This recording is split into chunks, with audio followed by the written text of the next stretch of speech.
Welcome to The Explainer.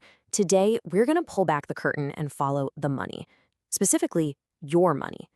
We're going to trace the incredible hidden journey your retirement savings take, a journey that turns a personal nest egg into a massive force that shapes our world.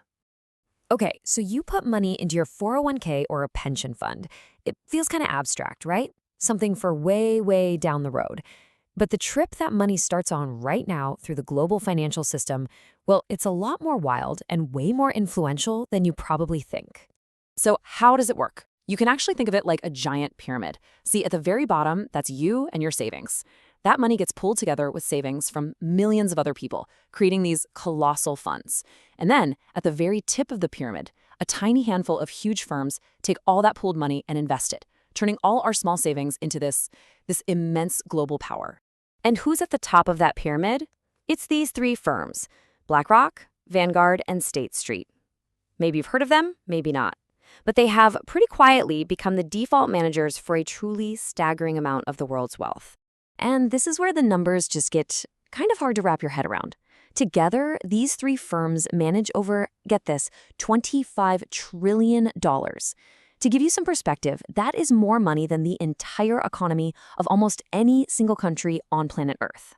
So what's the big deal about managing that much cash? Well, it doesn't just sit in a vault. They use it to buy ownership in companies. And because we're talking about trillions of dollars, they don't just buy a little piece. They become the single largest, most powerful shareholder in, well, pretty much everything. All right, let's make this real. When I say they own a piece of everything, what does that actually look like? Let's take a company we all know, Alphabet. You know, the parent company of Google and YouTube. Who's really calling the shots there? And, yep, there they are, right at the top of the list. Vanguard, BlackRock, and State Street. Now, they don't own the whole company, of course, but their combined shares give them this massive voting block, which often lets them decide what happens inside one of the most powerful corporations in the world. Okay, so that's consumer tech. But is this pattern just a tech thing? Let's switch gears completely. Let's look at the world of military hardware. At a company like Lockheed Martin, the biggest defense contractor on the planet. Would you look at that? It's the exact same three names in pretty much the same order, holding the top spots. Think about that for a second. They have dominant stakes in the company that powers your internet searches and the company that builds F-35 fighter jets. This is no accident. This is the market structure now. It's gotten to the point where one of those big three firms is the single largest shareholder in a whopping 88% of the 500 biggest public companies in the US. They really do own a piece of everything. So this incredible concentration of ownership, it has some really profound implications, especially when we start to follow the money flowing into the global defense industry, and we find our own connection back to it. Each year, the U.S. government earmarks a frankly mind-boggling amount of money for defense. For 2025, that number is $921 billion. That's more than the military spending of the next 14 countries combined. But here's the thing you have to understand. Most of that money doesn't just stay with the government. The vast majority of it flows directly to a small group of publicly traded for-profit companies. You're looking at the big five right now, names like Lockheed Martin, who we just talked about, and Boeing.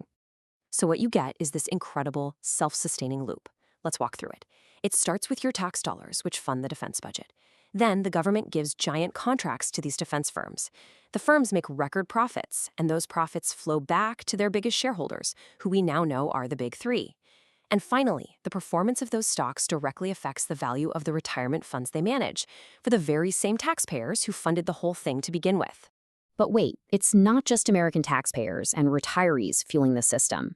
There are other, even bigger pools of money out there, and these powerful global investors are all playing on the exact same field. Let's take Saudi Arabia's Public Investment Fund, or the PIF. It's what's called a sovereign wealth fund. Just think of it as a gigantic state-owned investment account, and it uses the country's huge oil profits to aggressively buy up companies and influence all over the world. And man, their shopping list is just staggering. They're buying up cultural influence with sports leagues like LIV Golf. They're buying a stake in the future with huge investments in gaming and tech like Uber and Elon Musk's XAI. And they're buying hard assets like a big chunk of London's Heathrow Airport. This isn't random. It's a very strategic buying spree. Okay, now here's where it all clicks together. You've got your money, which started in your 401k and tax dollars. And then you've got this global money from sovereign wealth funds, which comes from things like oil revenue. And both of these massive rivers of cash flow to the exact same place. They converge to fund the same powerful tech and defense companies. The lines just completely dissolve. It all merges into this single, incredibly complex engine of global money, where your personal finances, our national budget, and foreign oil wealth are all tangled up together, all playing a role in the very same system.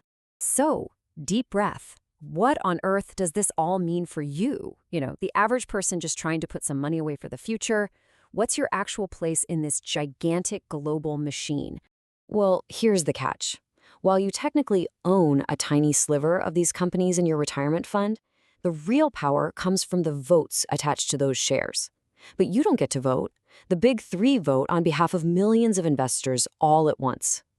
This bundles all that power into one giant block that can make the big decisions, completely dwarfing any single investor. And this isn't some new, radical idea. People saw this coming decades ago. Way back in 1961, President Eisenhower, a five-star general who knew this world inside and out, gave this very clear warning about the dangers of mixing government, big money, and military power. Look, the most important thing to get here is that this isn't some secret conspiracy hatched in a dark room. It's a system, a very complex, interlocking system that's just evolved this way over time. It sustains itself and it's funded, mostly without us even knowing it, by all of us, through our taxes and our retirement plans. So just understanding this map, just seeing how your savings connect to global tech, to the defense industry, to sovereign wealth, that's the first and most powerful step. And it leaves us with one final big question to chew on. Now that you can see all the connections, what does your financial footprint really support out there in the world?